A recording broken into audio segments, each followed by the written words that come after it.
Right తాజా సమాచారం చూస్తున్నాం. రైతుల నిరసనలతో ఢిల్లీ సరిహద్దులో ఉద్రిక్త పరిస్థితి నెలకొంది.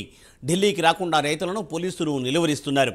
పంజాబ్, హర్యానా సరిహద్దు శంభు వద్ద రైతులను పోలీసులు అడ్డుకున్నారు. దీంతో శంభు బోర్డర్లో ఉద్రిక్తత తలెత్తింది. రైతుల్ని అడ్డుకునేందుకు డ్రోన్ల ద్వారా టైర్ సెల్స్ వదులుతున్నారు. పోలీసులు ఢిల్లీ, యూపీ, హర్యానా సరిహద్దుల్లో భద్రతను కట్టుదిట్టం చేశారు. సింఘు, ట్రికీ, జాజీపూర్ సరిహద్దులలో కేంద్ర బలగాలు మోహరించాయి. సరిహద్దుల్లో వాటర్ క్యాన్ల వాహనాలు, బ్యారికేడ్లు ఏర్పాటు చేశారు. హర్యానాలోని పంచకులలో 144వ సెక్షన్ విధించారు. ఊరేగింపులు, ప్రదర్శనలు, మార్చి ఫాస్ట్పై నిషేధం విధించారు. హర్యానాలో 7 జిల్లాలలో ఇంటర్నెట్, బల్క్ SMS సేవలు నిలిపివేశారు. ఢిల్లీలో ఈ నెల రోజుల పాటు 144వ సెక్షన్ కూడా విధించారు.